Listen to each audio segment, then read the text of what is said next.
Welcome, everyone. I want to thank you for tuning in to my first book review. This is April Thomas from Books, Teas, and Drama.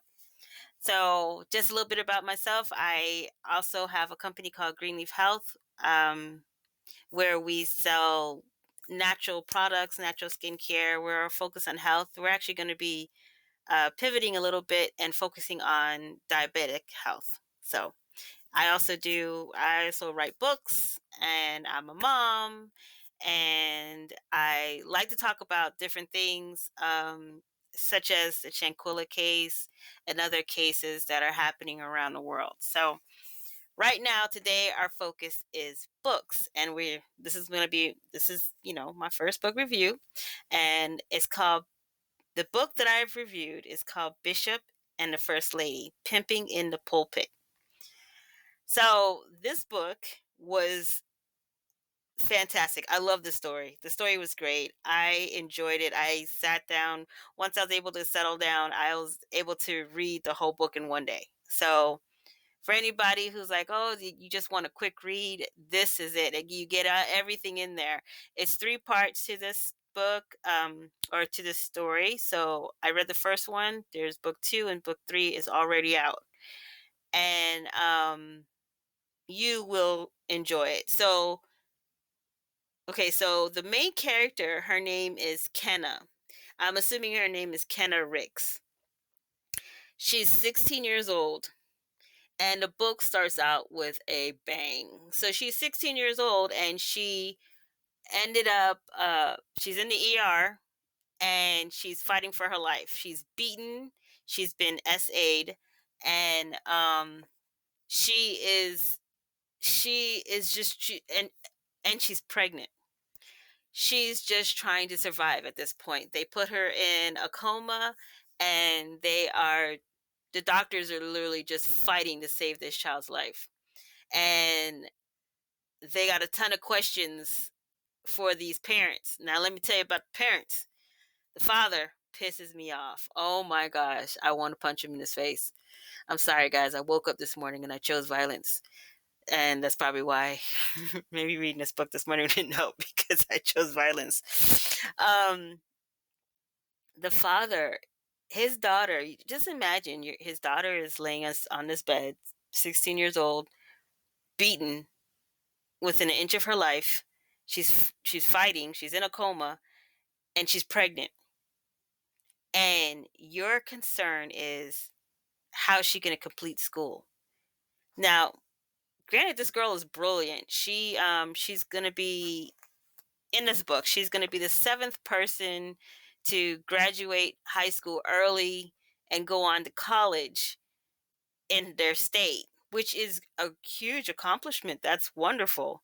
But if you cared so much about your daughter's academics, wouldn't you have done better taking care of her? It's really crazy. It's really, really crazy when you sit there and I like to look at things critically. So I got into the habit of critical reading, and I love it. I enjoy it because I guess that when you think about it, most writers, that's when we're developing these characters, we're doing a ton of thinking. And for us, our characters are three dimensional. So anyway, um, I could not like the father. I can't stand the father. The mother, I can't stand her either. She is very submissive, very just basically she's seeing all these things happen to her daughter, and she's not doing nothing about it. She's not doing anything about it until this particular day when her daughter is there fighting for her life. Well, I'm only going to tell you about the this is the called the prologue. This is even the first chapter that I'm telling you about. So there's a lot more to go, and I'm not going to talk about I'm not going to get too much into it because I don't want to give too much away. I just want you to, you know, see if this is a good fit for you. So the father is arguing with the doctor. Now the Kenna is in a coma, but she, of course, she can still hear, and she hears her father arguing with the doctor, and the doctor is just like, he's livid. He's like, your daughter is sitting here beaten. She's been essayed. She's pregnant. You know, we don't, she could possibly die. And your concern is her finishing school on time. And he's like, he goes, or her finishing school early. Anyway, so the doctor's just like baffled, and he leaves, whatever. And the mom finally steps up and she finally says something.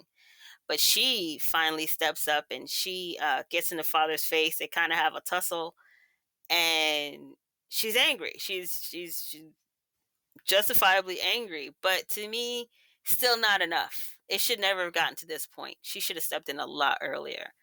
Anyway, as they're arguing, one day they stop or whatever, the uh, the door opens again, and the police enter, and they arrest the parents for child abuse, neglect, racketeering, a whole bunch of stuff. I mean, I personally could think of a whole list more. This laundry list. It was a lot of things, but they arrest them, and they're gone, and that's the beginning. So I was like, "What the heck just happened? What the heck just happened?" And I love it. Like, that's how the book starts, and I love beginnings like that. I love when books start out like either start off where it's very mysterious, or just, like you got thrown into the ER room and it's just pure chaos. That's I like that, cuz it gets you going. The book does not disappoint as you go through the story. She tells it's written in first person, and Kenna tells her story of what happened to her and how she ended up in that situation. She does survive that, and she didn't just help herself, she actually helped save some other people, some other girls too. So it's a really, the despite what she went through, what I found that was absolutely beautiful is this girl still held on to her faith. She might have let go of the religious part, she might have let go of the church people part, but she held on to her faith in God. And that was the part that really motivated me. And I thought that that was beautiful. Like, despite all this girl went through, I would understand if she turned her back on everything, you know? It was bad. It was very bad. And I think sometimes we think that when people are in the church that they can't do no wrong, not thinking that the same people that's in the church is the same people that be cutting you off in traffic, and the same people that are nasty to you on Sunday afternoon when they come back from church. You know, at the restaurants, that was something like when I was a server, we would be shocked about. We hated working Sundays. It was like a love hate. You love it because it's busy. So when it's busy, you get better tips. Get more tips. But hated it because some church folks are not nice. Like, you come to the restaurant in your church wear, and to be this rude to your server. I get you're hungry, but there's no need for the rudeness. There's no need for the rudeness and the lack of tips. There's no need for that.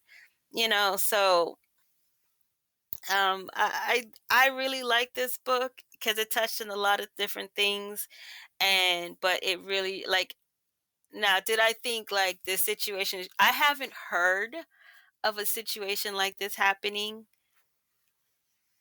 Is it plausible? Yes. Especially in this world today, especially how our world is coming out. I mean, look at what happened to Shanquella. So yeah, it is plausible. This book, um, I gave this book 5 stars. I'm not, if it's a book that I don't like, I probably won't review it. But I'm trying to get better at that. I think this book was really good. The story was told very well. And I love how it ended. I mean, you are like scrambling to get that next copy. So I think that it is a great book. I think the author did an awesome job. I love my favorite character, of course, is Kenna. But my second favorite character is Marco, which is kind of like her love interest. Now, Marco, he he did kind of make me nervous at one part in the book. He did make me nervous 'cause I'm like, and I don't know if it's like after you go through and you read all this trauma that this child has been through, you start feeling kind of weary about about other people. And he was somebody who was a part of the church also. uh Him and his family, they're teens right now, so him and his family, they're all, heavy in the church.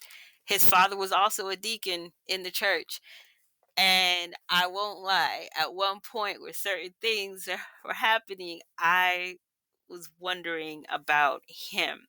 Now, I'm not going to give it away. I really, really, really would love for, people to read this book and enjoy it like I have. It was so good. So I'm not going to give any more. I'm going to stop right here, because if I talk anymore, I'm just might as well just tell you about the book. So I'll be giving away way too much. So I'm just going to leave it here and just say, buy the book.